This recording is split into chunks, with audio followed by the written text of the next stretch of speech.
Tujuka bàbá la tujuka tujuka màmá la tujuka Jésù ní kí n sá fún ọ tujuka.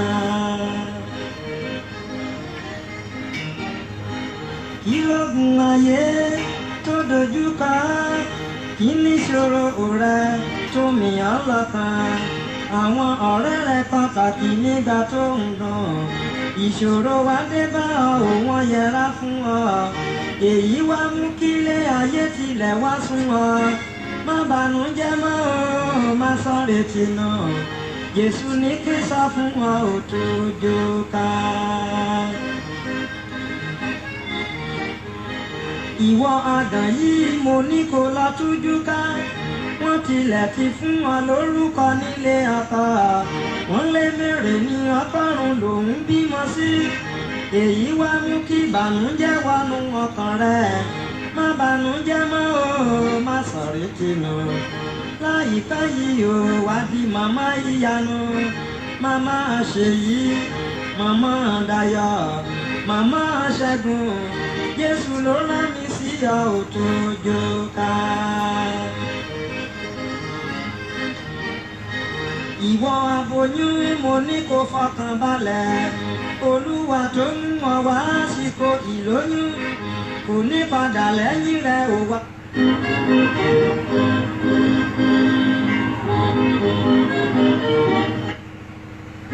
Tilẹ̀ ti fún mọ dandan nírọ̀wọ́rọ̀sẹ̀ ìwọ sá ti gbàgbọ́ nínú Jésù nìkan kì í jánikulẹ̀ òun ló rán mi sí ọ tujuka.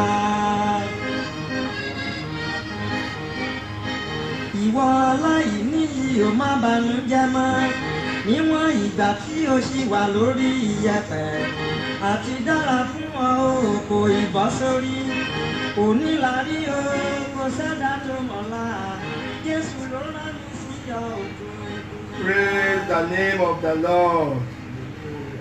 Praise the name of the Lord. Hallelujah.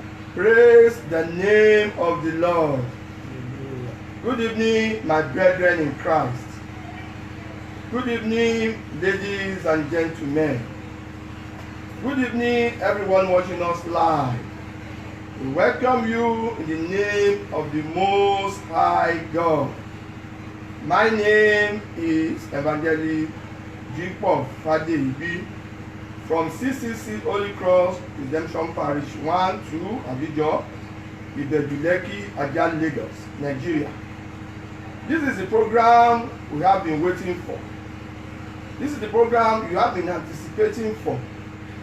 This is the program that we are sending to you in the first Saturday in the remaining half of the year.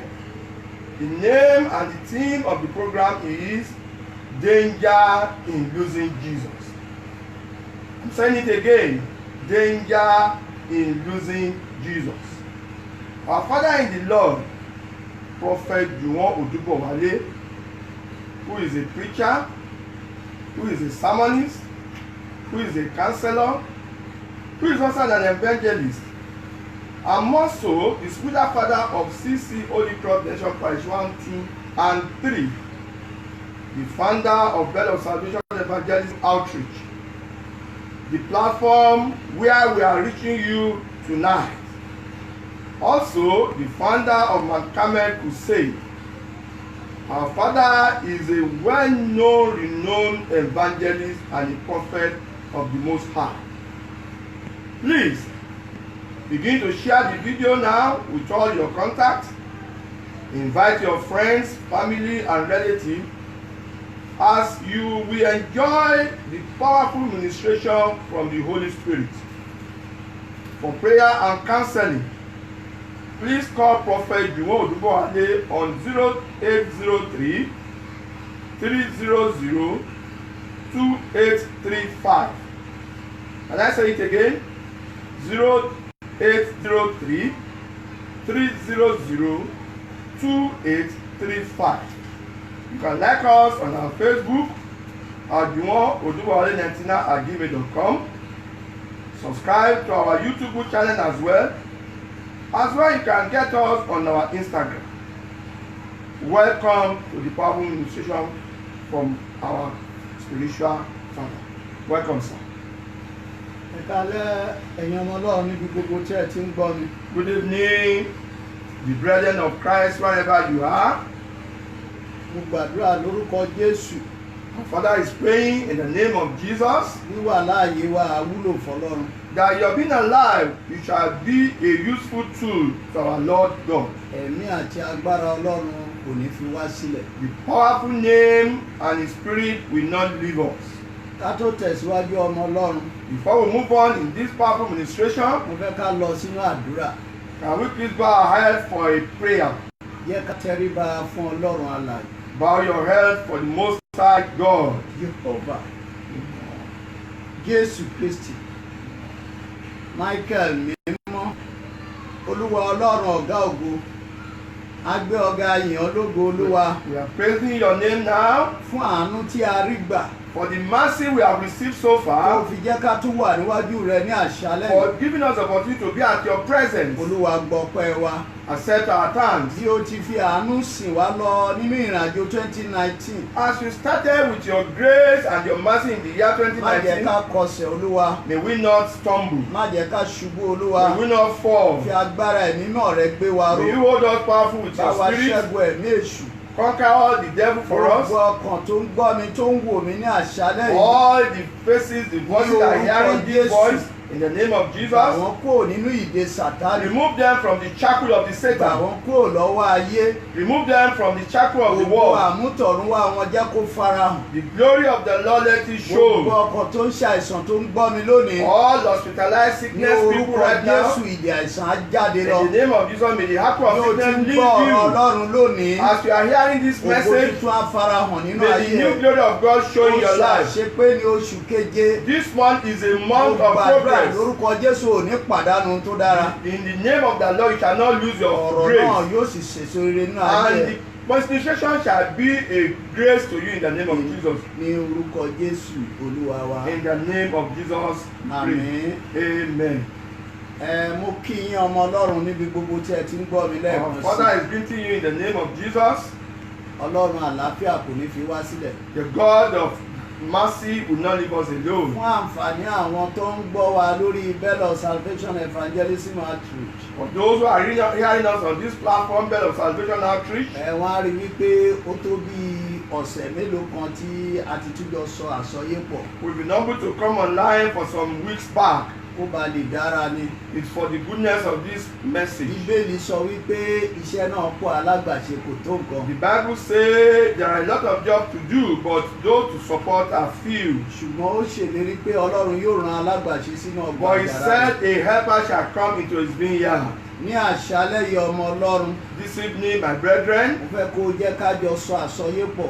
may you please join our Father in hearing this good Nítorí náà message. bí o ti ń gbọ́ mi lọ́wọ́, As you are hearing this message from our Father mo now, fẹ́ kó o pe àwọn ọ̀rẹ́ gbogbo tó wà lórí kọ́ńtàtì ẹ can you please call all your friends on your contacts láti lè fọkàn bá Ọlọ́run rìn lónìí. so that they can walk in line with God tonight, Kí ìṣòro wa kó lè sá lọ. so that all our tribulation and problem can be removed, Àti ká lè mọ ibi tí a ti kọsẹ̀, ibi tí a ti ṣubú ká lè ṣe àtúnṣe. and so that we can know where we have stumbled, so that we can come back to the real road. Ìwé Isaiah chapter 34 The book of Isaiah 34, ẹsẹ̀ rẹ̀ kínní. the first verse. Ó wí pé súnmọ́ tòsí Move closer, ẹ̀yin orílẹ̀-èdè you nations, láti gbọ́, to hear, tẹ́tí sílẹ̀ listen, ẹ̀yin ènìyàn. my people. Jẹ́ kí ayé gbọ́ Let the world hear, àti ẹ̀kún rẹ̀, and all the generation ayé involved, àti ohun gbogbo everything in the tí world ó tinú rẹ̀ that jáde. has come out from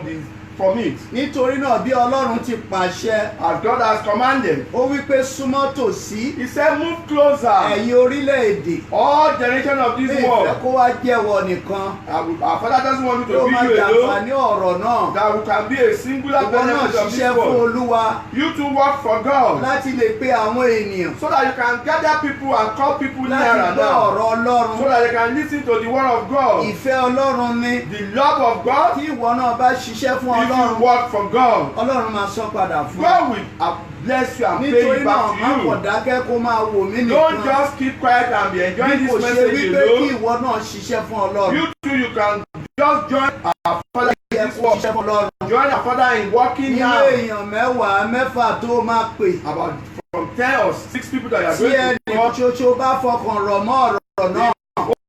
Only one person who align this Wọ́n message. rí dájú ó ti di ìní Ọlọ́run. Must be sure that you are now a child of God. Nítorí ọmọ Ọlọ́run. So therefore, my Bí brethren, ìwé mọ́ ti sọ pé ká súnmọ́ tòsí. as the word of God has said, move Ó ní closer láti gbọ́. so that you can hear. Ìyẹn ni láti gbọ́ ọ̀rọ̀ So Ọlọ́run. that you can hear the word of Ó ní kó God. pè wọ́n kó tún tẹ́tí sílẹ̀ yé yìí. Now call them, let them listen attentively, my Jẹ́ kí people. ayé àti ẹ̀kún rẹ̀ Let the nation and the generation and àti ohun everything gbogbo in tó it, tinú rẹ̀ jáde and everything in it kí wọ́n gbọ́ ọ̀rọ̀ Ọlọ́run. can hear this message. Nítorí náà lẹ́ẹ̀kan sí mo rọ̀ ọmọ Ọlọ́run. So therefore, our Father is imploring Fẹ́ kó you, share àwọn mẹ́sẹ́gì sí please start sharing this word and láti these jẹ́ kí àwọn messages ènìyàn kan jàǹfààní. so that people can benefit from this Kí ìwọ message. náà lè jẹ́ ẹni tí Ọlọ́run ń yọ̀ nínú ẹ̀. So that God too can be happy in you. Ìgbà náà ni ìwọ pẹ̀lú yóò jẹ́ ajínrere So fún that you Ọlọ́run. too can now become an evangelist. Ọlọ́run á ràn ẹ́ lọ́wọ́. And the Lord bless you Àdúrà wa and yóò help gbà. you. Our prayer shall be Ní ti answered. àṣálẹ́ yìí ọmọ Ọlọ́run. For tonight, my brethren, Gẹ́gẹ́ bí a ti kọ́ sórí afẹ́fẹ́. as it has been said, the theme À on ń the bára wa air, sọ̀rọ̀ ní àṣálẹ́ yìí. and our Father is talking on certain topics Lórí tonight. ewu tó wà nínú pípàdánù Jésù. The danger in losing Jesus. Ewu wà nínú ẹ̀ lótìtọ́ ọmọ Ọlọ́run. There is danger in losing Jesus. Ewu wà nínú ẹ̀ gidigidi. There is a very big danger Tí in èèyàn bá ti losing lè Jesus. pàdánù Jésù, Once you lose Jesus, ó ti pàdánù ohun gbogbo. you've lost everything in this Bí world. èèyàn bá ti lè pàdánù Jésù If you lose Jesus, àti rí i padà, ó máa lágbára for you to díẹ̀. get it back will be very difficult. Nítorí náà ọmọ Ọlọ́run, So therefore, my mo brethren in fẹ́ kó bẹ̀rẹ̀ Christ, sí ní share message yìí why don't you start sharing this pẹ̀lú message àwọn ọ̀rẹ́ with your friends? wípé kí ni èèyàn ṣe lè pàdánù Now, Jésù? how can someone lose Jesus? Kí lèèyàn lè ṣe tó lè fi pàdánù What Jésù? can you do to lose Jesus? Tọ́n bá sọ pé èèyàn pàdánù Once nǹkan, they say somebody lose ó ń something, láti jẹ́ pé ó ti ní nǹkan yẹn tẹ́lẹ̀ rí. it means must have had that particular thing. Ṣùgbọ́n nípa ìbìkítà, But because of lackadaisical attitude, nípa ìbìkítà because an uncaring attitude, àti nípa ìbẹ̀rù Ọlọ́run, and without fear of ó lè God, pàdánù nǹkan he tó ní can yẹn. lose what he has. Nítorí náà ọmọ Ọlọ́run, So therefore, brethren, mo fẹ́ bá ẹ sọ̀rọ̀ our Father wants to talk to you nípa níní Jésù nínú ayé so yìí. that how you can have Jesus in your Bó o life. bá ní Jésù, If you have Jesus, ó ti lóhun gbogbo. you have Bó o everything. bá ní Jésù, If you have ó Jesus, ti wà nínú ìmọ́lẹ̀. you are in the Bó o light. bá wà nínú ìmọ́lẹ̀, And once you are in light, òkùnkùn kò lè rí nǹkan kan ṣe darkness fún ẹ. cannot overshadow Ọ̀tá ò you. lè lágbára No lórí ẹ. enemy can happen over Nítorí you. ìmọ́lẹ̀ á máa jó òkùnkùn. Because the light will overpower Ṣùgbọ́n darkness. láìsí nínú Jésù, But if you are not in Christ, inú òkùnkùn ló wà. you are in darkness. Ó máa rìn nínú òkùnkùn. You will be walking in Ẹni darkness. tó dẹ̀ rìn nínú òkùnkùn, And whoever walk in darkness, dájúdájú ó máa fẹsẹ̀ kọ́. definitely is going to stumble. Ó lè ṣubú, He can fall. ó lè ṣubú, He can ó fall. lè ṣèṣe. He can be wounded. Torí kò sí nínú ìmọ́lẹ̀. Because he's not in the light. Ní ìgbà náà, At that òun time, ló máa fẹsẹ̀ gún nǹkan. he will be happy with some Ní ìgbà pain. náà, At that time, ló máa ṣèṣe tó máa ní so ọgbẹ́. that he will get a serious wound. Nítorí ibi tó ti ń rìn Because where he's walking kò through, ríran rárá. he's full of Ó darkness. ń rìn nínú òkùnkùn. He's moving in darkness. Nítorí náà láṣálẹ́ yìí, So therefore tonight, kí o lè mọ bó ṣe máa gbé so ìgbésẹ̀. that you can know how to move, how you Èmi can àti move. ẹ̀yin àti rí oore ọ̀fẹ́ ńlá gbà lọ́wọ́ Our Ọlọ́run. Father is saying that myself, your son, everybody has Láti done rí the ìrìn grace. àjò oṣù mẹ́fà àkọ́kọ́ That for nínú the ọdún past 6 months, 2019. you've be kept in good shape. Ọlọ́run sì pẹ̀lú wa. And God is being with us. A ti jọ rìn. We've all walked it in A sì life. dúpẹ́ lọ́wọ́ And Ọlọ́run. we are giving thanks to God Wípé a ti rin ìrìn àjò náà, a ti parí oṣù mẹ́fà that àkọ́kọ́. we've walked it for 6 months successfully. Nítorí náà, So therefore, Ọlọ́run rán mi sí ẹ. our Father said God Bí o has ti sent ń you to gbọ́ him. mi, As you are hearing bí him, obìnrin àti as a ọkùnrin, man, as a woman, ìgbé ayé ẹ nínú oṣù mẹ́fà tó kọjá lọ. your life for the past 6 months, Mo fẹ́ kí wọn náà máa rò ó nínú ọkàn. that how have you gone through it? Ṣé o bá Jésù rìnrìn àjò? Did you move in line with Àbí Christ? ṣé Jésù bẹ́ẹ̀ rìnrìn àjò Did náà? Jesus walking with you in Wàá rí Christ? wípé ọ̀pọ̀ nǹkan ló lérò àti ṣe. You have decided to do a lot of things. Ṣùgbọ́n wàá kọ̀ rí pé oṣù mẹ́fà pé ò But dáṣe. for the past 6 months, you could not do anything Tó bá jẹ́ successfully. wípé Jésù bá ẹ̀rìn àjò oṣù If mẹ́fà Jesus has not moved with you for the past 6 tí months, ìwọ náà ò sínú Ọlọ́run bó ti and yẹ, you are not in Christ as you are supposed to ìwọ be, gbogbo lọ́lọ́run rán mi sí. so you are the one this message is Tó bá meant jẹ́ for. wípé àwọn nǹkan kan jábọ́ If actually you lose certain nínú things, àwọn nǹkan tó dáa lọ́wọ́ ẹ̀ those good things that you are supposed to have nínú with oṣù you mẹ́fà àkọ́kọ́, for the past 6 months, ìwọ gbogbo lọ́lọ́run rán mi sí. my father is saying God has sent Tó me bá to jẹ́ you. wípé ẹkún pọ̀ nínú It's ìrìnàjò going ẹ̀ to be filled with tears and weeping nítorí àìní àwọn nǹkan tó dára. because you are not losing those good things of Ìwọ life. gbogbo lọ́lọ́run rán mi sí. This message is for you Mo tonight. gbàdúrà fún ẹ. Our father is praying for you. Gbogbo tó jábọ́ lọ́wọ́ ẹ̀ All gbọ́dọ̀ that you have Sátánì. lost by the power of Satan. Jésù á dá padà And fún ẹ. Lord Jesus will return it Àwọn now. nǹkan táyé rò pé àti gbọ̀ndà. All those things they thought they have Ọmọ taken away Ọlọ́run á from dá you, padà fún ẹ. Jesus Christ will bring it back to Gbogbo apá you. ibi tó há ẹ mọ́ sí lóṣù All mẹ́fà where you àkọ́kọ́ have been caged for the tí ò past 6 jẹ́ months, kó o láyọ̀. that you are not happy in Mo Christ. gbàdúrà fún ẹ bó ti ń gbọ́ Our mi. Father is praying now Ní that orúkọ Jésù, in the name of Jesus, ayé amú ẹja gbangba. that you will come out O ní wà successfully, lábẹ́ ìkárí kò sọ́kọ́ that you mọ́. will not bow down in O sorrow ní wà again, nínú ẹ̀bí mọ́. that you will not be in O ní shame, wà nínú ìbànújẹ́ that you mọ́. will not be in Gbogbo disgrace, ibi tó ń há ẹ mọ́. where you have been caged, Ọlọ́run á mú ẹ jáde. that God will take you out, Jesus will take you Á out, tún fàyè gbà and ẹ́. then He will enlarge your coast. Oṣù mẹ́fà tó kù The 2019. remaining 6 months of the year Mo gbàdúrà 2019, ayọ̀ ló máa fi là á that you já. are going to end it in Nítorí joy. náà ọmọ Ọlọ́run. So therefore, my Má brethren in ṣe Christ, àyà le. don't be too rigid Tó o with your bá ti heart ń wò mí. as you are looking at our Mo Father. fẹ́ kó bẹ̀rẹ̀ sí ní share mẹ́sẹ̀gì That yìí. start sharing this Bẹ̀rẹ̀ message. sí ní pe àwọn ọ̀rẹ́ ẹ. Start calling your friends. Bẹ̀rẹ̀ sí ní pe àwọn ọ̀rẹ́ ẹ. Start calling your friends. Kí ògo Ọlọ́run kó lè tètè yára di So mímọ̀ ní that the ayé ẹ. glory of God can show in your Ní life. ìgbà náà ló lè rí àánú ńlá That's yìí when you gbà. can receive the great mercy of God. Lórúkọ Jésù. In the name of O ò Jesus, ní pàdánù tó dára. you won't lose good things again. Nípa ti ewu tó wà nínú sísọ Jésù nù tàbí sípàdánù Jésù. The danger in you in losing Jesus Ó pín sí ipa méjì tí máa fi bá wa sọ̀rọ̀ lórí is ẹ̀. in 2 ways. Our Father is going to explain it to Kò us. lè parí lẹ́nu ó ní part 2. He's going to have another part 2. Ṣùgbọ́n tí ò ní yìí, The part 1 of it, which is òun ni today, mo fẹ́ bá ẹ sọ̀rọ̀. our Father wants to talk to you on it. Kí ènìyàn ní Jésù. You are supposed to have Jesus. Kí ènìyàn má ní Jésù kó má And ní he Jésù. claimed, and for you not to have Jesus, Kí èèyàn má ní Jésù for you nínú not ayé to ẹ̀. have Jesus in your life. Tó mọ̀ pé tí èèyàn ò bá ní Jésù, If you don't have Jesus in your life, a lè sọ pé ó pàdánù ẹ̀. you wouldn't say you lost Nítorí kò it tí ì ní because you tẹ́lẹ̀. don't have it before. Kò ì ní tẹ́lẹ̀. You don't have it before. Ṣùgbọ́n But, ẹni tó ti ní, but if you have Jesus ó wá jábọ́ lọ́wọ́ ẹ̀. and you now lose Tàbí Jesus, tí Sàtánì tàn jẹ. or the devil has Sí deceived àwọn you ohun adùn ayé for those good things of life tí wọ́n mú kó pàdánù ẹ̀. that has made you to lose Jesus. Ìyẹn ni apá kejì. That is the part 2 of this Ṣùgbọ́n message. lónìí, Today, mo fẹ́ bẹ́ẹ̀ sọ̀rọ̀ Ọlọ́run. I want to talk to Mo fẹ́ you. kó tẹ́tí sílẹ̀. Listen attentively. Torí mo fẹ́ kó yé wa Our dáadáa. Father wanted to explain to Kí you oṣù vividly mẹ́fà tó kù tá a bẹ̀rẹ̀ yìí, that this last 6 months that is remaining tí in ò ní ṣe 2019, ọjọ́ kẹfà, till today is on the kó 6th, o lè rìn nínú ìmọ́lẹ̀ ńlá, so that you can walk in a big light, kó má ṣubú, kó má kọsẹ̀, so that you won't fall and you won't kó o lè stumble. rìn pẹ̀lú Jésù You can walk with Jesus láì bẹ̀rù àti láì fòyà. without fear of foe. Pétérù wí pé Peter said, Jésù bí ìrẹ bá ní if it is you, Jesus, tó rìn lọ lórí omi that yìí, you are walking on the pàṣẹ sea, kí èmi náà kó máa bọ̀. do say that I should come as well. Nítorí tó gba Jésù gbọ́, Because he believed in ó Christ. ní máa bọ̀. He said, come. Òun náà sì bọ́ sórí And omi. he now walk on Ohun the tí ò sea. ṣẹlẹ̀ nínú ayé ẹ̀. It is what he has never done Àwọn before. tó kú dẹ̀ jókòó wọ́n ń wò ní ọ̀rọ̀. Others are watching him. Peter dẹ̀ bẹ̀rẹ̀ sí ní rìn lórí omi. And Peter was Nítorí náà moving. ìrẹ́ tó ń wò mí lálẹ́ yìí. You that is watching my Gbogbo father ibi tó yẹ tonight, kó o dé táyé ń dí ẹ lọ́wọ́. wherever you are supposed to be, that the Àwọn that ìrìn God àjò is tó yẹ delaying kó o you. rìn tí wọ́n dì All ẹ the lọ́nà. journey you are supposed to have gone Tó o through bá and ti you've been pẹ̀lú ẹni tí today. mò ń sọ fún ẹ If you lálẹ́ can yìí. join hands with Jesus Kò sẹ́ni tonight, tó lè dí ẹ lọ́wọ́ mọ́. nobody can disturb your Wà á journey. rìn ní àrìn yìí. You will move Wọ́n successfully. sọ fún ẹ wípé o lè láṣeyọrí. They said you cannot do anything Fọkàn ẹ successfully. balẹ̀. Be rest Tó o bá assured. ti lè tẹ̀lé Jésù nínú oṣù Once mẹ́fà you tó kù can yìí, follow Jesus in the remaining 6 months, àṣeyọrí ti jẹ́ tiẹ̀. surely you shall succeed. Wọ́n sọ fún ẹ ní gbogbo ìgbà They are telling you every time wípé kòkòrò tó ń jẹ̀fọ́ ẹ wà nínú that ẹ̀fọ́. all those insects that is eating your Ọkàn ẹ vegetable balẹ̀, ọmọ is Ọlọ́run. in you. Be rest assured, my Nínú oṣù brethren. mẹ́fà tó kù The yìí, remaining 6 months, ènìyàn tí mò ń sọ̀rọ̀ ẹ̀ fún ẹ the yìí, man that they are talking ọmọ about, Ọlọ́run ọ̀gá ògo, the Most High Jesus, kòkòrò kò ní pa lórí ẹ̀. You'll never insect or no ant can kòkòrò eat tó it. wà nínú ẹ̀fọ́ ẹ.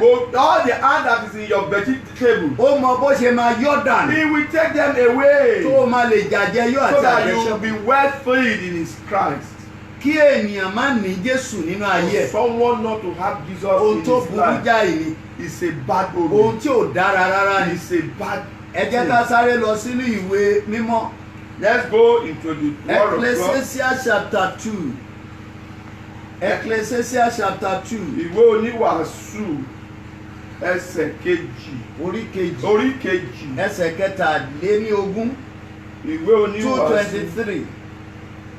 Ìwé oníwàásù orí kejì ẹsẹ̀ ìkẹtàlélógún.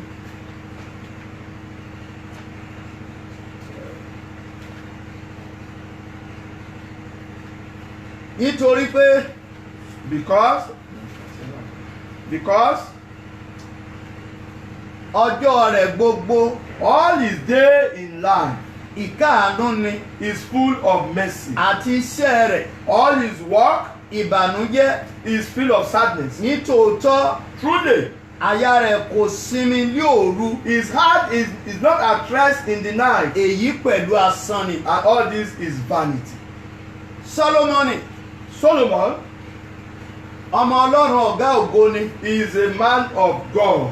Ẹni tí ó fi àyà rẹ̀ súnmọ́ Ọlọ́run He is moved closely to God láti ìgbà èwe from childhood. ni Ọlọ́run ti bojú wò ó láàrin àwọn ọmọ tí Dáfídì bí. God has looked at him from the brethren of David, Òun sì jẹ́ ẹni tó farabalẹ̀ pẹ̀lú Ọlọ́run. and he was patient with God. Ọlọ́run wá yàn án láàyò láàrin àwọn ọmọ Dáfídì God now brought him out of the brethren of láti David jókòó sórí ìtẹ́ to sit on the table of glory nígbà tí Dáfídì bá papòdà. when David is no more. Ọmọ Ọlọ́run Brethren, ó jẹ́ ẹni tó fẹ́ràn Ọlọ́run. he loved God so much. Gẹ́rẹ́ tí ó dé ipò By the time he was at the position lẹ́yìn ìpapòdà bàbá ẹ̀, when his father David was ó no more, súnmọ́ Ọlọ́run láti béèrè. he moved closer to God to Ó ask. súnmọ́ Ọlọ́run pẹ̀lú ìgbàgbọ́. He came to Christ with faith. Ó súnmọ́ Ọlọ́run tọkàntọkàn. He was so close to Christ, Ọlọ́run dẹ̀ súnmọ́. and God was so close to Torí him, Ọlọ́run ló fi sórí àga náà. because it was God that Gẹ́gẹ́ bí ẹni tó gba Ọlọ́run gbọ́. for somebody who believes in Ó God ní ìgbẹ́kẹ̀lé nínú Ọlọ́run. and he has faith in God. Ó wo ra ẹ̀ bí ọmọ kékeré He looked at himself like a small child láti darí Ísírẹ́lì. in order to rule Àwọn èèyàn tó pọ̀ bí iyanrìn òkun. a lot of people. Nítorí náà ó ń láti tọ Ọlọ́run lọ nínú àdúrà. So therefore he has to go to God in prayer. Kò béèrè. He didn't ask for Fún mi lágbára láti jagun o. power to conquer Fún mi lágbára láti bí àwọn èèyàn ṣubú o. or to fall everybody. Gbogbo àwọn tó ṣọ̀tá bàbá mi tó bá ti ń All gbéra the sókè bá mi enemy of wọ́n my pọ̀. father should be killed. Kò ṣe bẹ́ẹ̀. He didn't ask for such a Ó power. béèrè lọ́wọ́ Ọlọ́run. But the power he asked for from Fún God ọgbọ́n ìmọ̀ òye for knowledge and wisdom láti darí in Ísírẹ́lì. order to control Israel, Láti darí in Ísírẹ́lì. order to rule Israel. Àwọn èèyàn tó pọ̀ bí iyanrìn. A lot of people Ní like tó that. múnú Ọlọ́run dùn rèé. That is what God is happy Pé about. gbogbo ọba tó ti ń jẹ All the king in Israel, ìbéèrè wọn níwájú Ọlọ́run all what they've been asking from ó God yàtọ̀. is so different. Ó yàtọ̀. Is so different. Ṣùgbọ́n eléyìí But this one, kò béèrè ẹ̀mí ọ̀tá. he didn't ask for the life of his Kò béèrè enemy. owó. He didn't ask for Kò riches. béèrè ẹ̀mí gígùn. He didn't ask for long Kò life. béèrè ọlá. He didn't ask for Ó wealth. béèrè fún ọgbọ́n He was asking for wisdom láti darí Ísírẹ́lì. in order to rule Ìgbà Israel. tòun kọ́ má ṣẹ̀ṣẹ̀ So gbé. that by his own time, nobody Lọ will sọ́dọ̀ fall. Ọlọ́run kóun lè kó wọn wá He síwájú Ọlọ́run. went to God so that he can bring all the Israelites to Nítorí God. náà Ọlọ́run gbọ́ àdúrà ẹ̀. And God acted to his Inú prayer. Ọlọ́run sì dùn sí púpọ̀ And púpọ̀. God is so happy. Bíbélì sọ pé ní òru ọjọ́ náà And the Bible confirms us that that same Ọlọ́run night, farahàn án. and God showed himself to Èyí ni him. wípé And this is to say, inú Ọlọ́run dùn sí. God is happy. Nítorí náà So therefore, Ọlọ́run fún ní nǹkan tó béèrè. God gave him what he Ó fún ní wanted. ọgbọ́n. He gave him knowledge, Ó fún ní ìmọ̀. gave him wisdom, Ó fún ní òye. gave him the other part. Àwọn nǹkan tó kù tí ó All béèrè other things that he didn't even ask for, tó jẹ́ ohun tó dára fún ọmọ Ọlọ́run. that is so good to the children of Gbogbo God, ẹ̀ pátá lọ́lọ́run kó lé Sólómọ́nì God lọ́wọ́. gave it to Solomon. Ìyẹn ni wípé So therefore, ọkàn rẹ̀ sí ilé Ọlọ́run. his heart rested in God. Nítorí náà So therefore, ìrẹ́ tó ń gbọ́ mi lálẹ́ yìí. you that is listening to our father tonight, Sólómọ́nì ló kọ Solomon wrote it. ìwé Ecclesiastes 2:23 yẹn. That Ecclesiastes 2:23. Solomoni ló kọ It was someone that wrote it nítorí tó ní ọgbọ́n ti Ọlọ́run, because he has the wisdom ó of ní God. ìmọ̀ ti He Ọlọ́run, has the knowledge of ó God. ní òye ti He Ọlọ́run, has the will of ohun tó God. béèrè Ọlọ́run ló fún un. All those things he has asked from God Nítorí was náà ló ṣe given to him. láṣeyọrí púpọ̀ And that púpọ̀. is why he succeeded. Ọlọ́run tún pẹ̀lú ẹ̀ nítorí And tó mọ God Ọlọ́run. was with him because he knows Bíbélì God. ṣàkọsílẹ̀ pé ìgbà Solomoni kò sí ogun, He said in the period of Solomon there was no war. gbogbo ẹ̀ wà peaceful. Everything was okay. Nítorí náà ìrẹ́ tó ń gbọ́ mi lónìí. You that is listening to my father Bí tonight, Solomoni ti wá Ọlọ́run rí, as Solomon looked for tí ìwọ God, náà bá wá Ọlọ́run rí, if you can look for tó God o ní Jésù nínú and you ayé ẹ̀, have Jesus in your ayé life, ẹ̀ máa ní ìsinmi. your life will be at Ìgbé rest. ayé ẹ̀ máa ní ìtura. Your living in this world will be Àjẹ́ ò of lè peace. dààmú ẹ. No witches or witchcraft can Oṣó ò lè touch gba you. nǹkan lọ́wọ́ ẹ. No witchcraft can touch Sátánì ò you. lè dayọ̀ ẹnu. Satan cannot lose your joy Nítorí tó o ní Jésù. because you have Jesus. Àti nítorí tí Jésù ní ẹ. And again, Jesus have you. Solomoni ní Ọlọ́run. Solomon has God, Ọlọ́run pẹ̀lú ní Solomoni. and God himself has Solomon. Gbogbo àwọn ọba ayé All the king of the world, àti gbogbo àwọn ènìyàn tó bá and Dáfídì jà. all that fought with his father Wọ́n David, gbọ́ wípé ọmọ ẹ̀ débẹ̀. when they heard that his son is on Kò the throne, sẹ́ni tó fi ogun bá Solomoni ṣe. nobody could bring word to Solomon Nítorí tí ó ń gbénu Ọlọ́run. because he's living in Àti God, nítorí tí Ọlọ́run ń gbénu ẹ̀. and God is living in him. Nítorí náà ìran ọmọ Ọlọ́run tó ń gbọ́ mi. So therefore, you that is listening to my father Oṣù tonight, mẹ́fà tó kù kọ́dún the ìparí. remaining 6 months that is left, Láti wákàtí yìí tó ti ń gbọ́ mi. as you are listening to our father Mo fẹ́ tonight, kí ìwọ pẹ̀lú padà sọ́dọ̀ Ọlọ́run bí ti you should Solomon. come back to God like Padà Solomon. sọ́dọ̀ Ọlọ́run bí ti Solomon. Come back to God like Bí Solomon. Ọlọ́run sínú ìrìn àjò oṣù mẹ́fà tó kù Call yìí. God into your remaining Jẹ́ 6 kí months Ọlọ́run journey. darí ẹ bí ti Solomon. Let God have control over your Yóò life. ti ń gbọ́ ní As àṣálẹ̀ you yìí. are listening to my father Bó o bá lè tonight, padà sọ́dọ̀ Ọlọ́run. if you can come back to Àwọn tó God, ṣòro tó ń pa ẹ́ lẹ́kọ̀ọ́. all those difficulties that is making Àwọn you tó to nira weak, tó lérò pé kò all ṣeé those ṣe. difficulties that you think is Ọlọ́run impossible, máa ṣe láṣeyọrí. oh, God will do it for you Jẹ́ ká lọ easily. sí ẹsẹ̀ kẹrìnlélógún. Let us go to verse. 2:24. Let's go to verse 2:24.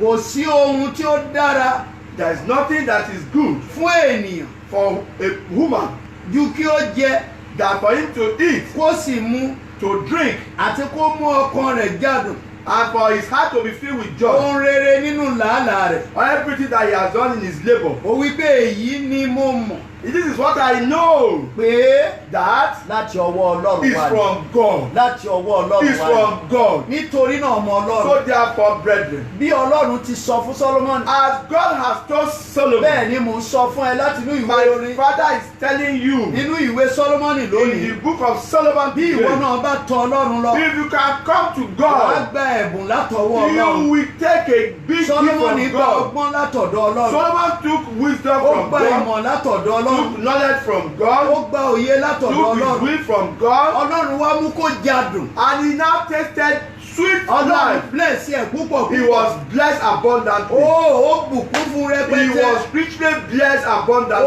Ọlọ́run tún mú kó jadùn. And he was eating Ó spiritual tún fún food. ní ẹ̀mí gígùn. And at the end of the day, he has Ó long fún ní life. àlàáfíà. He has good health. Gbogbo ire tọ́lọ́run ṣe fún. All good things that God has done Ọlọ́run for fún ní him. ààyè kò sógun. His coast was Kò enlarged. sí There ìbẹ̀rù, was no kò war. sí There àìbalẹ̀ àyà. was no fear. There was no fear. Nítorí There náà ó was ní no ìtura fear. láti jẹ́. So therefore, he has the peace of mind to Nítorí eat náà it. ìran ọmọ Ọlọ́run tó ń gbọ́ mi You lónìí. that listen to my father tonight, Ṣe ni kó wá Ọlọ́run rí. look for God. Tó o bá ti rí Ọlọ́run, Once you see God, ó máa bless yẹ. he's going to bless you. Ó máa mú ìbànújẹ́ tán. He will take sorrow away Kò from ní you. sí àìní lọ́rọ̀ ẹ. Nothing impossible in Gbogbo your oṣù life. mẹ́fà because of àkọ́kọ́ tó kọ́ lò. it. The remaining one that you have Nítorí first tó ò spent ní Jésù. is because you don't have Jesus. Òun náà ṣe gbọ́n àwọn nǹkan That is why all those good things of life Wọ́n was ti taken gbé away àwọn from you. nǹkan lọ́wọ́. That's why some are not coming Àwọn again. ènìyàn á máa sọ̀rọ̀. People do say Wọ́n á wí pé that bó o ṣe ń lọ, as you are going, o forí kó òwú aláǹtakùn that lọ́nà. you go through Forí the kó spider web, òwú aláǹtakùn. that you use your head to cross Àwọn the nǹkan spider web. ìdènà tó wà níwájú ẹ Now nìyẹn. those are those things that the obstacle in your Ọlọ́run, front. My Má jẹ́ brethren, kẹ́rù bà ẹ́. don't be Ẹni tí afraid. mo ní kó lọ báyìí ni kó lọ bá. That message that has been sent Ẹni by tí mo my ní kó father, gbà sínú ayé ẹni kó lọ that gbà. message that you are asked to accept into your Orúkọ life, rẹ̀ ń jẹ́ Jésù is Kristi. the name is Jesus Christ. Tó o bá ti lè gbà á, Once you accept it tó o dẹ̀ tán lọ, and you can follow kí ni him, òwú aláǹtakùn? what is the spider web? Ó wí pé kíyèsí, He said, mo rán áńgẹ́lì mi síwájú I've rẹ sent my angel in láti front pa ọ́ mọ́ ní ọ̀run to guide you all your láti ways, pa ọ́ mọ́ ní ọ̀run to protect you in all ọ̀nà your náà ways. ló sì ń lọ nínú And you ayé are not going to the world. àwọn èèyàn di aláǹtakùn wọn lọ takùn And sọ́nà people become a spider web on your ṣé way. ètò kan ẹ̀ pẹ̀lú tí Don't be afraid about them. áńgẹ́lì wà níwájú ẹ̀ Your angel is in front okùn of tí wọ́n you. ta sọ́nà angel ló máa kọ́kọ́ forí Those jàdá spider web will fall apart, be kí taken away ìwọ by tó the débẹ̀ angel. angel ti já kúrò The angel would have removed the spider web on your road. Ọlọ́run So therefore, my torí brother kò in ní Christ, Jésù because you don't have Jesus, ìbẹ̀rù ti pọ̀ jù fear has enveloped you. ìfòyà ti pọ̀ jù Fear and agony has òun ló enveloped ṣe you. sọ fún wa And that's why he's telling us ní Ecclesiastes 2:23 that yẹn in the book of Ecclesiastes 2, ó ní verse 20, ìbànújẹ́ ni that it is sorrow.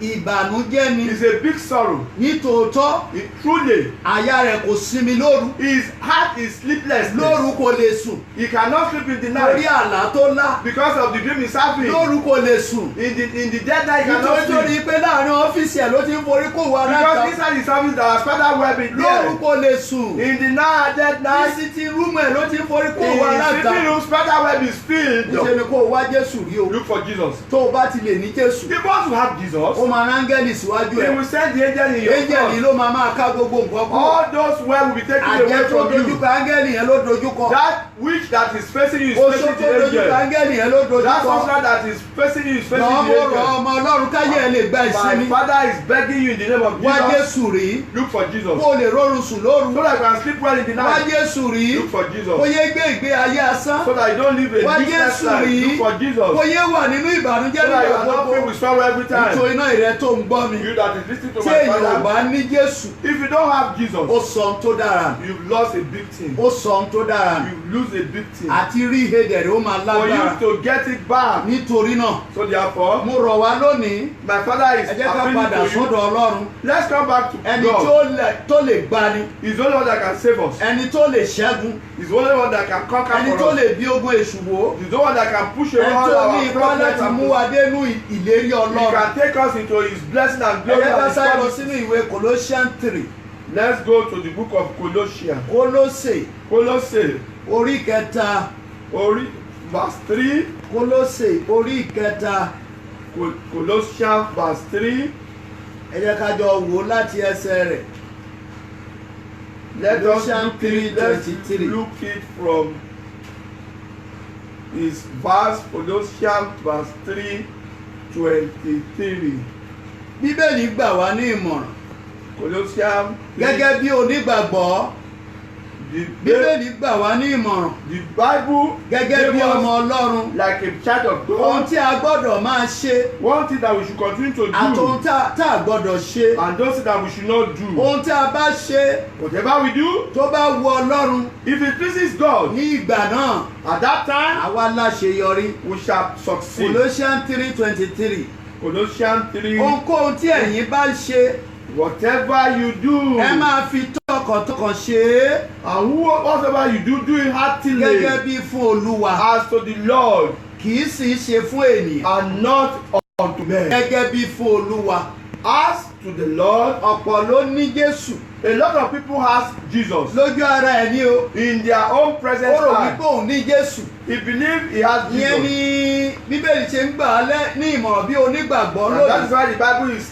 ní trying ìwé to tell Colossians us 3:23 in yẹn the book of Colossians 3:23. ọ̀pọ̀ èèyàn ló lóun ní Jésù A lot of people believe they have Jesus. nítorí tó ń lọ sí ilé Ọlọ́run He goes to church. ó máa ń lọ ṣọ́ọ̀ṣì dáadáa He goes to church every time. ṣùgbọ́n kò ní ìwà bíi ti Jésù But his attitude is not like Jesus. ìwà bí ọmọ Ọlọ́run ò sínú ayé His attitude is not like ṣọ́ọ̀ṣì tó Jesus. ń lọ náà ló ti ń jà It is that time he goes that he ṣọ́ọ̀ṣì quarrel. tó ń lọ tó bá rí ìbínú ló ti ń ṣépè Whenever he gets annoyed, he start cursing. ṣọ́ọ̀ṣì tó ń lọ ló ti ń yòdì The church that he goes, he keep malice. ṣọ́ọ̀ṣì tó ń lọ ló ti ń hùwà yẹ All those bad attitudes of life are being taken to the church. síbẹ̀síbẹ̀ ìbínú ò jẹ́ kó rí mú mi And yet he is so angry, filled with anger. kò ní Jésù He has no Jesus. ó kàn jẹ́ olùjọ́sìn He's just a worshiper. ṣùgbọ́n kò ní Jésù But he doesn't have Jesus. ṣùgbọ́n tí mò ń sọ fún ẹ lálẹ́ yìí What my father is telling you ni tonight wípé kò ní Jésù You should have Jesus kí ìṣòro lè tán. so that your problem Kó o can ní end. Jésù. Have Jesus Ó yẹ sunkún so mọ́. that you don't weep Òun again. ló ṣe sọ ó ní ohunkóhun tí àwa bá ń ṣe. He said, whatever you are Níwọ̀n ìgbà doing, tá a sọ pé a ti ní Jésù. and we are saying that we Níwọ̀n ìgbà have tá a sọ Jesus, pé a ti di ti Ọlọ́run. and whatsoever we Gẹ́gẹ́ bí do onígbàgbọ́. as a Christian, Ó ní ẹ máa fi tọkàntọkàn he ṣe said, é. do it heartily, Gẹ́gẹ́ bí fún Olúwa. as to the Lord Kì í ṣe fún ènìyàn. and not unto O ò ṣe them. fún olùṣọ́ àgùntàn. You are not doing to a O shepherd, ò ṣe fún pásítọ̀. you are not doing to a O ò pastor, ṣe fálàgbà you ẹ. are not doing to an elder. Ṣùgbọ́n ó ní kò ṣe bẹ́ẹ̀ tí ń ṣe fún Olúwa. Just do it as if you are doing it to God, Kó to máa Lord. ṣe wípé Ọlọ́run ń wò mí. Do it as if the Lord is watching Kó máa you. ṣe bíi wípé Ọlọ́run ń rí mi. Do it as if God is looking at Tí o bá me. dẹ̀ ti bẹ̀rẹ̀ sí ní ṣe bẹ́ẹ̀, As you do that, ìwọ kọ́ ló máa kó ìyànjọ ṣọ̀tẹ̀ nínú ilé you Ọlọ́run. know that we gather people to become Ìwọ kọ́ ló máa ru àwọn èèyàn a sókè wípé ẹ má jẹ́ ká gbà. You are not going to be the leader of Ìwọ kọ́ ló máa ru tension. àwọn èèyàn sókè wípé ẹ jẹ́ ká dàrú. You will not be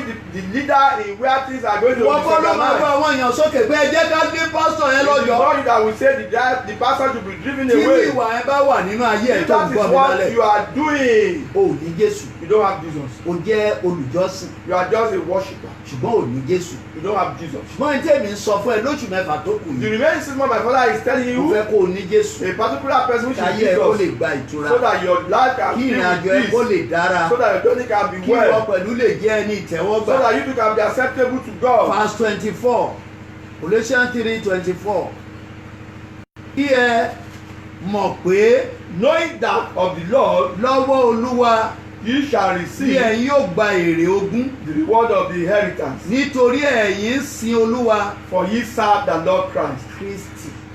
Lord Christ. Nítorí ẹ̀yin ń sin Olúwa wa Because you serve the Lord Christ. Jésù Kristi. Jesus Christ. Òun ló máa fún wa ní èrè. He's going to give us the Nítorí náà bó reward. o bá ń lọ sílé ẹ̀sìn If you are going to the house of àbí the tó ń Lord, sin Ọlọ́run or you are worshiping God, tí ò ṣe ìfẹ́ Ọlọ́run, and you are not doing His wishes, kò sí èrè tó o fẹ́ gbà bí you kò ṣe cannot be rewarded ìbínú Ọlọ́run. except the anger of Kò God. sí èrè kan tó o fẹ́ gbà There is no reward that you can be given bí kò ṣe wípé unless èèyàn parí ẹ̀ sínú hellfire. that you enter into the Nítorí hellfire. náà ọmọ Ọlọ́run So therefore, bó my o bá ti ń brethren sin in Ọlọ́run Christ, as you are tó o worshiping ní God, ìfaradà and you cannot take things tó o lè in gba Christ, ìfaradà you cannot accept tó o things lè ní peacefully, ẹ̀mí sùúrù àti you ìpamọ́ra cannot be patient and ẹ̀mí be peaceful, ìrẹ̀lẹ̀ and you cannot be kò sígbà tá submissive. à ní bíra wa nínú That we are definitely going to ẹ̀mí get tí along ń with each other. dáríjì ni The act of forgiveness. nígbà tó bá ń lò yẹn nínú ilé Ọlọ́run When you have that,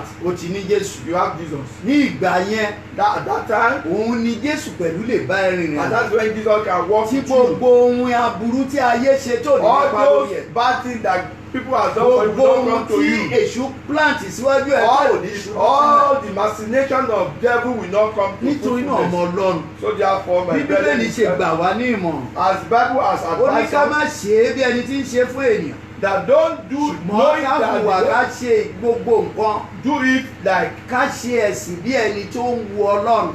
your worship should be like Bẹ́ẹ̀ni tó ń God, retí Ọlọ́run. that somebody is expecting Nítorí God. náà ọmọ Ọlọ́run So therefore, brethren, in láti alẹ́ Christ, yìí lọ from this ẹ night, kò ní ìpinnu tuntun. have a new Ẹsẹ̀ covenant. kẹẹ̀ẹ́dọ́gbọ̀n verse 25. Verse 25 of the same. Ṣùgbọ́n But ẹnikẹ́ni tó bá ṣe àìṣòdodo he that dwell wrong yóò gbà padà shall receive for the wrong nítorí àìṣòdodo náà for which he has done. tí ó ṣe.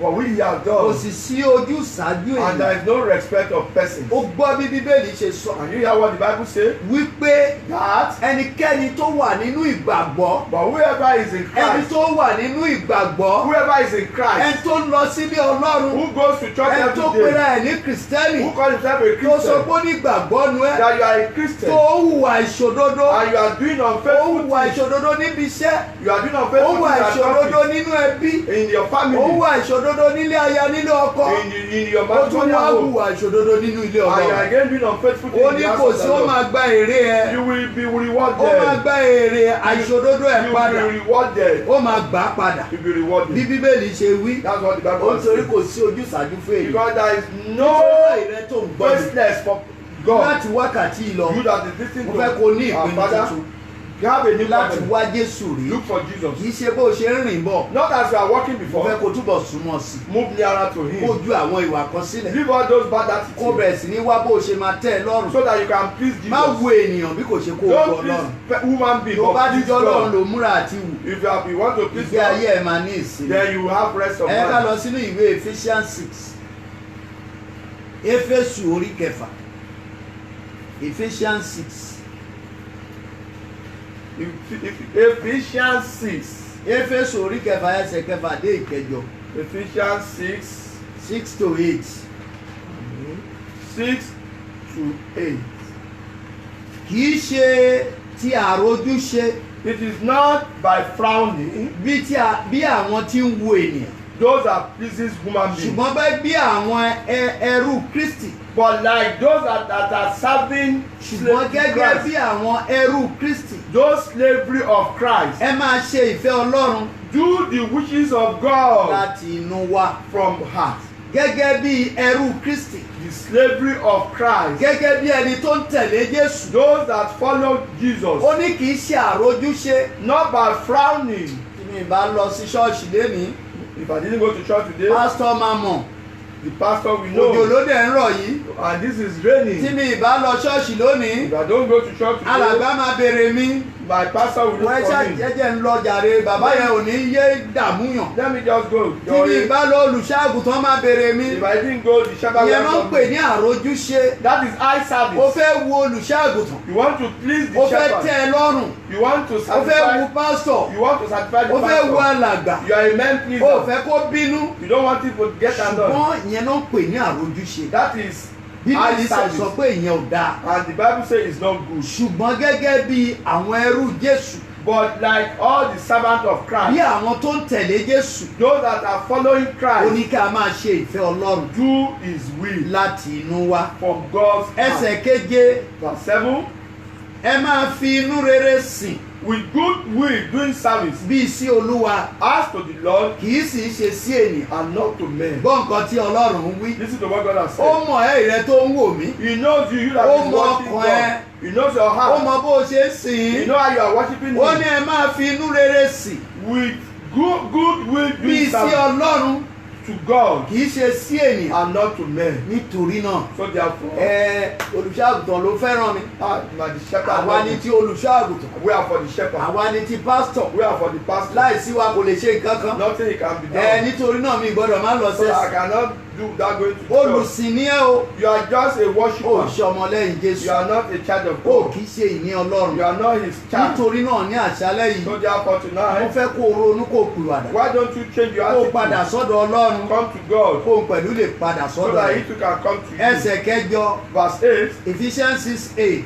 Verse 8, Ephesians 6. Bí ẹ̀yin ti mọ̀ pé Knowing that whatsoever ohun rere kóhun rere good thing any man doeth, tí olúkúlùkù bá ṣe, good thing that any man òun ni doeth, yóò sì gbà padà the same shall he receive lọ́dọ̀ Olúwa. from God. Ìbá ṣe Whether ẹrú he be bound or free àbí òmìnira. or freedom. Ohunkóhun tí èèyàn bá ṣe, Knowing whatever good thing, ó ní òun ló máa gbà padà. that the same shall he receive. Rere ni ó máa gbà padà. Is it good? He shall receive it. Rere ni àbí búburú ó máa gbà Is padà. it bad? He shall receive it. Nítorí náà lọ́dún yìí, So therefore, this oṣù year, mẹ́fà tó kù yìí, our Father is saying the remaining 6 pinnu months, àti wá Jésù rí. look for Kó o Jesus sì bẹ̀rẹ̀ sí ní pinnu àti ṣe rere. and start doing good Ní things. ìgbà náà ni Ọlọ́run máa wá ẹ rí. And that is when God will look for Ní you. ìgbà And náà ló máa bá ẹ ṣẹ́gun ọ̀tá. that is when He will conquer the Ní enemy ìgbà for náà ló you. máa wà ní òmìnira. And that is when you will be in Tí ìfẹ́ freedom. Ọlọ́run sì máa jẹ́ ìfẹ́ ẹ. And the will of God and the love Tí of God ìfẹ́ ẹ will be pẹ̀lú your máa jẹ́ love. ìfẹ́ Ọlọ́run. And your own love too will be the love of Ní God. ìgbà náà ni ó máa ní ìgboyà You will be so láti lọ síwájú free Ọlọ́run, to come to God. láti lọ béèrè bí onígbàgbọ́. And you will come and ask like a Christian, like a believer. Ọlọ́run á sì dá ẹ lóhùn. And God will answer you. Nítorí a máa ṣírò iṣẹ́ wa. Because we shall definitely be judged by our Ọmọ work. Ọlọ́run, Brethren in wọ́n fi Christ, wákàtí ìgbà wá ní ìyànjú. our Father is appealing to you now. Jẹ́ ká fara wé ká kọ́ ẹ̀kọ́ lára Ádámù àti Éfà. Why don't we borrow a leaf from Adam and Eve, Àwọn ẹni àkọ́kọ́ tí Ọlọ́run dá. the first generation of God, that Bàbá was àti ìyá created, ńlá wa. our great mother and father? Àwọn pẹ̀lú kò ṣàìṣírò níwájú Ọlọ́run. They too came to God to Nítorí náà ìyẹn tó ń gbọ́ mi, ó máa ṣírò níwájú Ọlọ́run. So therefore you too you shall be judged in his presence. ní orúkọ Jésù àní jẹ̀bi. In the name of Jesus we shall not be put to Ọlọ́run shame. padà wá God came back lẹ́yìn ìgbà tó rí Ádámù àti Éfà after he has seen Adam and Eve wípé wọ́n ti kọ ìfẹ́ òun Ọlọ́run sílẹ̀. that they have left his way. Ádámù àti Éfà kọ ìfẹ́ Ọlọ́run sílẹ̀. Adam and Eve left God's way. Wọ́n ṣe ìfẹ́ inú ara wọn. They did the one that suit Èyí them. ni pé wọ́n gba ìmọ̀ràn látọwọ́ Sátánì. They accept the message of Wọ́n the sì devil jẹ látọwọ́ èṣù. and they heard from the devil. Wọ́n wá di ẹni tí ń sá fún Ọlọ́run. They started running for God. Ṣùgbọ́n nígbà tó tó àkókò, But when the time came, Ọlọ́run padà wá. God came back. Bí Jésù ṣe máa padà wá.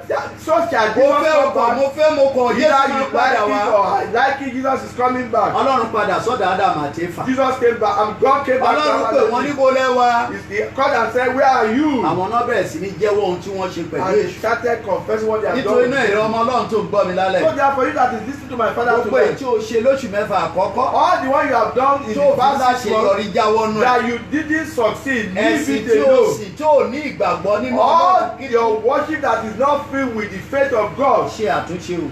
correct it. Nítorí Ọlọ́run máa béèrè. God is going to ask. Nítorí náà béèrè fún ìfẹ́ Ọlọ́run. Ask for the God, Bẹ̀rẹ̀ for sí the ní love of múra God. láti ṣe ìfẹ́. Start doing what will please God. Ìwé Jòhánù orí kẹsàn-án, The book of John, John chapter 9. the Jẹ́ book ká of, sáré jọ yẹ̀ wò. the book of John, John chapter 9. orí kẹsàn-án. Book of John, chapter Ẹ 9. jẹ́ ká jọ yẹ̀ wò láti ẹsẹ̀ rẹ̀ kẹrin. Let us look John at 9, it 4. from verse 4. 9:4. Èmi kò lè ṣe aláìṣe iṣẹ́ I must walk the walk ẹni of tí ó him rán mi. that sent me. Nígbà tí ìṣe ọ̀sán, While it is day, òru ń bọ̀ wá. the night cometh Nígbà tí ẹnìkan kò lè ṣe iṣẹ́. when no man can walk. Ìrẹ́ tó ń gbọ́ mi bóyá ọ̀dọ́ ni ẹ́. You that is listening to my father, either you are you. Àsìkò tó lè ṣàtúnṣe rèé o. This is the time you can walk from Àsìkò God. tó lè wá Ọlọ́run gidigidi rèé o. This is the time you can look for Àsìkò God. tó lè ní ìgbẹ́kẹ̀lé ńlá nínú ẹ̀ rèé o. This is when you can have him Torí àwọn now. àkókò kan ń bọ̀. A time will come. O fẹ́ ọkọ̀ tó bá ṣì wà láàyè. Either you like it or not, if you are still alive. Àti lọ sílé Ọlọ́run máa dìṣòro. For you to go to the house of God will be Torí very ọjọ́ difficult. orí àti gòkè. Because age will have tell us. Wọ́n á tẹ ẹnìkan fi mọ́tò gbé ẹ o máa ní They ẹgbẹ́ will kí say bàbá let yìí wá people fọkàn chauffeur you, gbàdúrà. chauffeur drive you will say no. Nítorí náà, Because àsìkò tí ó ṣì ní egungun yìí. this is the time you have the Àsìkò yìí power. ló lè sáré tẹ̀lé This is Jésù. now you can run towards Iṣẹ́ ńlá God. tó fi lé wa lọ́wọ́. That is what he has given to Òun ló us. ṣe bí ènìyàn. You are not doing it like a Ó human wí pé ẹ being. lọ sí gbogbo He ayé. said go into the Ó world. wí pé ẹ lọ sí gbogbo He ayé. said go into the world. Kẹ́sì máa sọ gbogbo ènìyàn dọ́mọlẹ́yìn. And that you should turn everybody into my Ṣùgbọ́n own wo ṣe ló children. tún kọjú sí ìsọjí àti ìrere nínú ìjọ. Now you even back evangelism Ó wí pé in ibi the tó church. náwó sí kò dáa. That where they are spending the money is Owó not tó yẹ ká good. tọ́jú òun náà fi lọ ń ṣe That the ìrere. money you are supposed to use Owó to tó yẹ ká spend fi is kọ́ still ṣọ́ọ̀ṣì òun náà fi lọ ń evangelism. ṣe ìrere. The one that you are supposed to be used to be the church that are using for evangelism. Bóyá o ní kọ́ ṣọ́ọ̀ṣì kó tó lọ ṣé o mọ̀ ni. Won't you know you may not even be the church. Bóyá that you ìwọ̀nba go. ìgbà díẹ̀ tó kù ni ẹ ṣé o mọ̀. You know that is the little time you have. Ohun tó torí ẹ̀ dá ẹ sí. That's why you are alive. Òun ni mò ń sọ fún ẹ. That's what my father is telling you. John 9:4. John 9:4. Ó ní èmi kò lè ṣe aláìṣe iṣẹ́ I must walk the walk ẹni tí ó rán mi. of him that sent Ní me. ìgbà ọ̀sán, While it is day, òru ń bọ̀ wá. the night cometh, Nígbà tí when ẹnìkan kò lè ṣe iṣẹ́. no man can Nítorí walk. náà àsìkò náà rí. This is the time. Oṣù mẹ́fà tó kù yìí. This is the remaining 6 Fi wá months. Ọlọ́run Look for àti God láti ṣe ìfẹ́ Ọlọ́run. and to do his work. Alágbára ò ní padà lẹ́yìn wa. That God will not Làálàá wa lérè. Our labor Àdúrà will wa not be jẹ́ in ìtẹ́wọ́gbà. vain. Our prayer will be Inú ìwé answered. John 9 yẹn kan náà. In the book of John Jẹ́ 9, ká lọ sí ẹsẹ̀ karùn-ún. let's go to verse Níwọ̀n 5. ìgbà tí mo wà láàyè As bí long- ayé, as long as I am in the world, èmi ni ìmọ́lẹ̀ ayé. I am the light of the world. Nítorí náà ọmọ Ọlọ́run, So therefore, ó children ní of pé kó God, o ṣiṣẹ́. he said, Bí walk Jésù ti ṣiṣẹ́ ẹni tó rán. as Jesus has Ó walked. ṣe é títí The person dópin. that sent him, he did it to the Tó bá end. mọ̀ pé onígbàgbọ́ ni ẹ́, If you know you are a Christ, lépa àti tẹ̀lé if you Jésù. know you are a believer, follow Jesus. Lépa àti bá a rìn. Try and labor to walk Tún àwọn with Jesus. ìwà àti ìrìn àjò ẹ ṣe. Find your ways, Tún ọ̀nà ẹ ṣe. mend your Àwọn ways. nǹkan tó ń ṣe tí ò farahàn bí Those things that onígbàgbọ́. are not worthy of a Níṣe ni Christian, kò jáwọ́ nínú ẹ̀. leave them alone. Ìbínú asọ̀ anger, ìjà àrán kan, fighting, olè quarrelsome, yíyàn, irọ́ pípa. keeping malice Níṣe and ni kò telling jáwọ́ lies. nínú ẹ̀ kó lè wu Ọlọ́run. Leave those ones Kí wọ́n alone yé gba adùn lọ́wọ́ so ẹ̀. that they will not take sweetness Kí from ìgbà you. ayé ẹ̀ kó lè tura. So that your life shall be filled with peace Jésù of wípé God. èmi ni ìmọ́lẹ̀ ayé. Jesus said, I'm the light Ẹni of mo the ṣe ń world. pè ẹ́ ní oṣù kẹfà And tó kù ìbẹ̀rẹ̀. that is why my father is calling Òní me ni the July remaining 6 6. months. And today is another Wípé kó o wá July 6. Jésù rí kó o ní That Jésù. you look for Jesus and Jésù look wípé for èmi ni Jesus. ìmọ́lẹ̀ ayé. Jesus said, I'm the light of Ìyẹn the ni pé world. téèyàn bá ní Jésù, It means if we don't have Jesus, inú òkùnkùn ló wà nínú he's in ayé. darkness. Tó bá dẹ̀ wà nínú òkùnkùn, And when he's in darkness, at any time ló lè ṣubú. he can fall Mo anytime. gbàdúrà fún ọ tó ń gbá mi. My father is praying for you tonight. Lórúkọ Jésù ò ní ṣubú In fún the name àdáyé. of Jesus, you will not fall for the Oore enemy. á tó ẹ lọ́wọ́. Your glory shall. Jẹ́ ká sáré wo John yẹn kan náà. Let us look for John John again. 10:10. John Ẹni tí mò ń verse 10. sọ̀rọ̀ ẹ̀ fún ẹni Jésù. The person my father is telling you Kó o is lè Jesus. láyọ̀ kíkún nínú Jésù. So that you can be filled with Òun ni mo everlasting ṣe ń sọ joy. fún ẹ lálẹ́ yìí. And that's why my father is telling you tonight. Wípé o nílò Jésù nínú ayé ẹ. You need Jesus in your life. No Jesus, no life. No Jesus, no life. Tó o bá ní Jésù, You don't have ohun Jesus, tó burú jáì ni. it's a bad thing. John 10:10. Ó John, lè kì í wá John 10:10. bí kò ṣe láti jalè That the àti thief, láti pa that the thief cometh àti not, láti parun. but for to steal and to kill Èmi wá and to destroy. I am come kí wọn kó lè ní ìyè that they may have life àní kí wọn kí ó lè ní and they may lọ́pọ̀lọpọ̀. have it more Ẹni tí mi sọ abundantly. fún ẹ yìí That person my tí father is orúkọ telling yìí you, jẹ́ Jésù Kristi. the name is Jesus. Tó o bá ti ní o ti ní ìyè. Once you have it, you have Má life. bẹ̀rù ikú mọ́. Don't fear death. Olórin kan wípé ikú oró tí ń bá kú, ìyà ẹ̀ṣẹ̀ tí ń bá That jẹ́, the death I'm supposed gbogbo to rẹ̀ have. ló ti kó That Jesus lọ. has taken it Jésù away. Olúwa ó máa ṣe Jesus, o. thank you. Torí mi ló ṣe That jìyà. it is because of it that you Má suffer. bẹ̀rù ikú, Don't fear má bẹ̀rù death. ọ̀tá, Don't fear any má enemy. bẹ̀rù èṣù. Don't fear the Wọ́n ní devil. Jésù náà yé ẹ. Have Jesus in your Ó life. wí pé òun wá He said, I've come. nítorí tèmi àti tiẹ̀. Because of you and me. Òun wá, I've come. olóhùn wá I've kí come. àwa kó lè ní ìyè, That we may have everlasting life. ká lè ní ayọ̀, That we may have everlasting ká joy. lè ní ìbùkún That we may have everlasting tó bá blessing. ènìyàn kalẹ̀, That ká lasts lè ní forever. ọrọ̀ tó pẹ́. That Ó ní riches àní ká and lè ní blessing. pàápàá lọ́pọ̀lọpọ̀. That we might have it more Lórúkọ Jésù ayé ò abundantly. ní ṣòfò.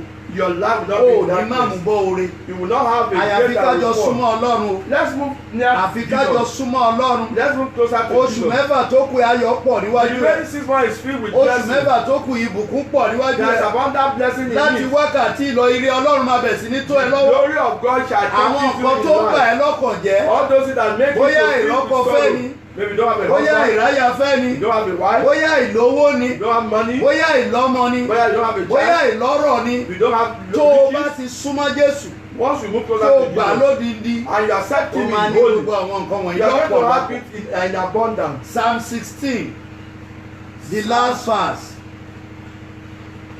Orin Dáfídì, orí kẹrìndínlógún, Psalm 16, ẹsẹ̀ kọkànlá. the last verse. Ó ní ìwọ ó fi ipa ọ̀nà ìyè hàn mí. Thou will show me Ẹni tí the mi path of sọ̀rọ̀ ẹ̀ life. fún ẹnìyẹn Jésù. That is the person our father Bó o is bá telling ti you. wárí ó máa fi ipa ọ̀nà ìyè hàn He ẹ́. will show you the path of Ipa ọ̀nà life. ìyè ló máa fi hàn ẹ́. He will show you the Èṣù wisdom ló of ní life. ọ̀nà kéèyàn máa ṣubú kó máa dìde. It is the devil that has all Ó those dáa fún lónìí life kó of má dáa fún money lọ́la. for it to be better for Ó you today láyọ̀ and not lónìí kó má tomorrow. láyọ̀ To lọ́la. have joy today and not Ọ̀nà have ti tomorrow. Sátánì It nìyẹn. is for the Satan. Ṣùgbọ́n Dáfídì ni ó fi àṣírí hàn. But David was shown the Pé secret. tó o bá ti wá Jésù rí tó o ní Jésù, Once you have Jesus and you have him òun máa in fi ipa abundance, ọ̀nà ìyè hàn ẹ́. that will show you the Wàá wá path of rí life. wípé And you will now ní see ọ̀nà yẹn in that ò ní life ṣaláì ní ohun tó dára. you have the presence of Ohun tó God. dára á jẹ́ tiẹ̀. What is good will be for you. Nítorí náà, So therefore, téèyàn ò bá ní Jésù, if you don't have Jesus, ewu ńlá ni. it's a big problem. Ohun tó dáa rárá ni. It's a bad omen. Nítorí náà ni Dáfídì ṣe ń sọ fún ẹ. That's why David is telling Ibẹ̀ you ẹni tó ń sọ yìí, the person he is ẹni tí talking mò ń about. sọ̀rọ̀ ẹ̀ yìí, And the ó person máa we fi are ipa talking ọ̀nà yìí ó máa fi hàn about. He ẹ́. will show you the path of Ó wí life. pé ní iwájú rẹ̀ In their presence, ní ẹ̀kúnrẹ́rẹ́ ayọ̀ wà. his fullness of Tó o bá joy. ti lè lọ bá a, Once you go to tó o him lọ bá a tọkàntọkàn, and you go to him tó o in lọ bá a faithfulness, tẹ̀mítẹ̀mí, in the spirit, á gba ogun kúrò ní ayé he ẹ. will take away Á gba problems ìsàn from you. kúrò ní ayé He will ẹ. take sickness away Á from you. gba ìṣòro kúrò ní He will ayé take ẹ. problem away from Á you. gba ẹkún fún kò ní ayé ẹ. Tears will be taken A wá away. fún ẹ ní àlàáfíà. He will give you A tún life. fún ẹ ní ìyè. He will give you A fún ẹ ní life. ayọ̀. Give you joy. Nítorí ní iwájú ẹ̀ báyìí. In His Ohun presence. tó tòjọ síwájú ẹ̀ His yìí. fullness of Ohun joy. tó tòjọ síwájú ẹ̀ His fullness yìí. of joy. A tún wá yẹ̀yẹ́ àwọn ọ̀tá ẹ̀. All your enemies have been put to Gbogbo shame. wọ̀nyẹn ló ṣe fún He Dáfídì. has done it for David. Nínú Psalm 23. In Psalm Ó 23, wí pé He says, Jésù He said, ó tẹ́ Jesus, tábìlì oúnjẹ sílẹ̀ níwájú that mi He put His, ní ojú àwọn ọ̀tá that mi. He put Ó all da His, òróró sí mi ní orí. yes, Ago mi sì kún àkúnwọ́ thou sílẹ̀. prepared a table Ago before mi me kún àkúnwọ́ in the sílẹ̀. presence of my Ó wí enemy. pé ní tòótọ́ o, And I need ire àti àánú that the glory of the ni yóò máa Lord tàn mí lẹ́yìn shall lọ́jọ́ ayé follow mi me gbogbo. in the Wá glory of Jésù rí ní God. wákàtí For yìí, Jesus. kí ìgbé ayé ẹ̀ tó kù lọ́dún yìí kó lè So dára. that the remaining part of your life, Nítorí náà ọmọ Ọlọ́run, so therefore, ó wí pé ní ọ̀dọ̀ rẹ̀ ní ẹ̀kún ayọ̀ wà. He said in His presence is Àti fullness pé of ní joy. ọwọ́ ọ̀tún That in His right hand, Jésù tí mò ń sọ yìí God our Father is telling ní you dídùn inú wà láéláé. His everlasting Lórúkọ joy. Jésù In the name of láti Jesus, wákàtí lọ from now gbogbo on, ọkọ̀ tó gbọ́ mi ní àṣálẹ́ yìí, all that heareth this àkókò message, ìṣerere ẹ̀ dé. the time for Ìṣe ni goodness kó o has ronú come to pìwàdà. you.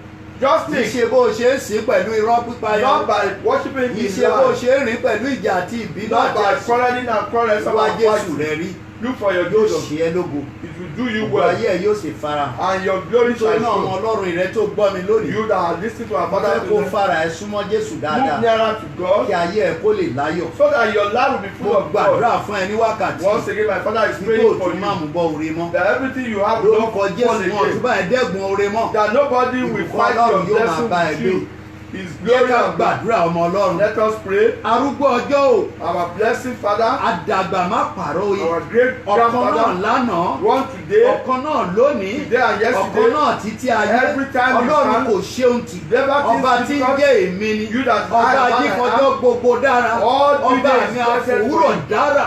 Every money is good from you. Ọba tó ṣe tó ṣòro lójú ẹ̀dá. The one that does the Gbogbo one that ọkọ̀ tó gbọ́ mi lónìí mo kó wọn síwájú all rẹ̀. that have listened to this Máa gba message, ìṣòro wọn take kú. away their problem. Gbogbo ìṣòro wọn lónìí máa gbà á kú. All their tribulations, Gbogbo take ojú it tó rí away. etí tó gbọ́ mi All that lónìí. have heard this Olúwa one, mú wọn wọnú ògo tuntun. take them into a new Àwọn glory. oore tó tọ́ sí wọn. All the glory that is Ayọ̀ meant tó for tọ́ them, sí wọn. the joy that is Tí meant èṣù for ti them, fi àrékérekè that gbà the lọ. devil has taken Nínú away. òtítọ́ rẹ Jésù ọmọ In your Ọlọ́run. truthfulness, Bá mi God, dá padà fún return wọn. it to them Nínú manifold. oorun wọn tòní. In their Olúwa night, farahàn wọ́n. Bí tonight, o ti farahàn show Sólómọ̀. yourself.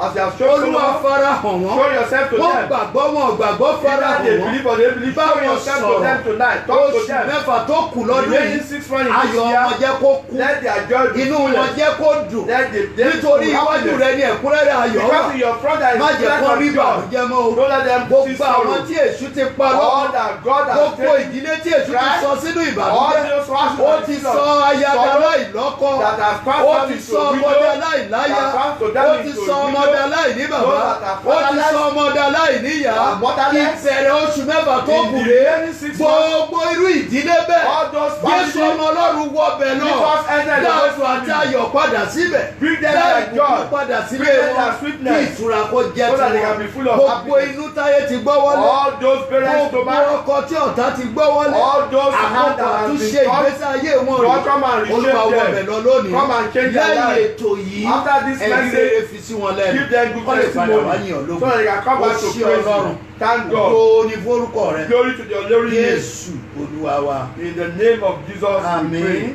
Amen. Ìrẹ́ tó gbọ́ mi lónìí You ọmọ know, Ọlọ́run. that's listening to my father Ẹ tonight. kó o lè ní Jésù ní gbogbo And my àkókò father is yìí. telling you because you Mo sì want to gbàdúrà have wípé Jesus. látòní lọ. And my father is Ẹ̀mí saying from inú ẹ̀ á tonight gba ọ̀tun. that your heart will Ẹ̀mí take new tuntun Ọlọ́run á spirit. fi sún ẹ The nínú. new spirit of God shall Láti enter gbé into you. ìgbésẹ̀ akin. So that you can change your Láti bá life. Jésù rìn. So that you can move Kí with ayé ẹ̀ Christ. kó lè láyọ̀. So that your life will be full of Nítorí joy. náà lónìí, Today, kó o tó sùn ọmọ before Ọlọ́run you sleep, níbi tí ò ń gbé, wherever you mo are fẹ́ kó o sleeping, gbàdúrà oníṣẹ́jú kan. just pray 1 minute Ìyẹn prayer. ni pé kó o pe Ọlọ́run sọ́dọ̀. Call God Lẹ́yìn tó into ti your wọnú life. yàrá ẹ̀, Once you enter your room, tilẹ̀kùn close your kó door. pe Jésù. Call God Kó into o your pè room. sọ́dọ̀. Call him mo sì dá nearer. májẹ̀mú pẹ̀lú ẹ̀ Have a covenant wípé with him. láti òní lọ From today, gba ayé mi olúwa accept me, gba Jesus. ọkàn mi olúwa Accept my gba heart. èrò mi olúwa Accept my gba thinking. ìrìn ẹsẹ̀ mi Accept my olúwa walk. láti òní lọ From today, fi ọ̀ṣọ́ sí ẹnu mi just guide má my jẹ́ mouth. kí n dẹ́ṣẹ̀ sí ọmọ Don't let me sin to you gbàkóso again. ayé mi Take control of jẹ́ my kí n lè life. lò fún ìgbélé Let me use it for your own glory. nítorí náà tó bá So ti gbàdúrà therefore, oníṣẹ́jú kan once you pray that 1 minute àwọn prayer, oore máa bọ̀ all blessing that ní is kó meant for gbàdúrà you is ìbùkún meant o for you. Don't pray ṣùgbọ́n bí for ìgbé blessing. ayé ẹ ṣe máa wu But ọlọ́run let your life be ni mo fẹ́ kó fullness gbà of kó tó God. sùn lónìí Just pray that to nípa God. ṣíṣe bẹ́ẹ̀ By doing wọ́n that, wo àdúrà Sólómọ́nì look at the prayer of ọgbọ́n Solomon. ìmọ̀ òye ló béèrè Just nítorí fullness Ọlọ́run wisdom rí and wípé ó knowledge. tinú ọkàn ẹ̀ wá Because he came gbogbo after àwọn with his ohun ọrọ̀ heart. tí ọba kò ní rí All those things that Gbogbo all ẹ̀ lọ́lọ́run that he has fi not fún done, God gave it to nítorí náà Solomon. béèrè lónìí Ask from fi ayé God. ẹ̀ fún Jésù Live your life fi to ọkàn ẹ̀ Jesus. fún Jésù Give your heart fi to ìrìn him. àjò ẹ̀ lé lọ́wọ́ Give your journey oṣù to mẹ́fà him. tó kù í bá The rìnrìn àjò remaining 6 months, walk wàá rí with him. wípé òtún ní ìjákulẹ̀ That you will not fall lórúkọ again. Jésù ayé àlá In the name of Jesus, your life will títí di change. ọ̀sẹ̀ tó ń bọ̀ Until next week, ká máa tún padà sórí that we will pàtó come back to part 2 of pàtó this yẹn ni mo message. fẹ́ kó má mi ṣe ọmọ Ọlọ́run Don't miss the part 2.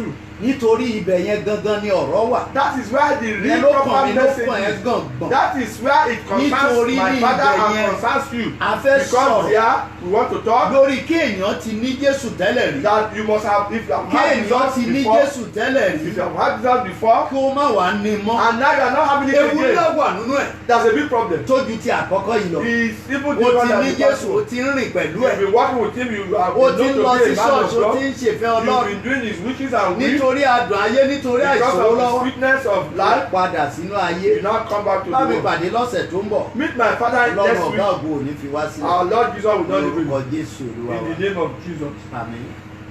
Amen. Our Father has been able to give us this powerful message, and I'm sure you have been blessed with this message.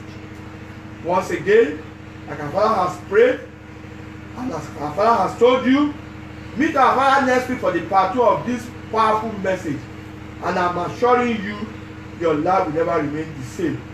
If you still want to ask for prayer or counseling or for anything concerning this ministration, why don't you meet our father, Prophet Joel Duboale, and call him on his phone 0803 300 2835.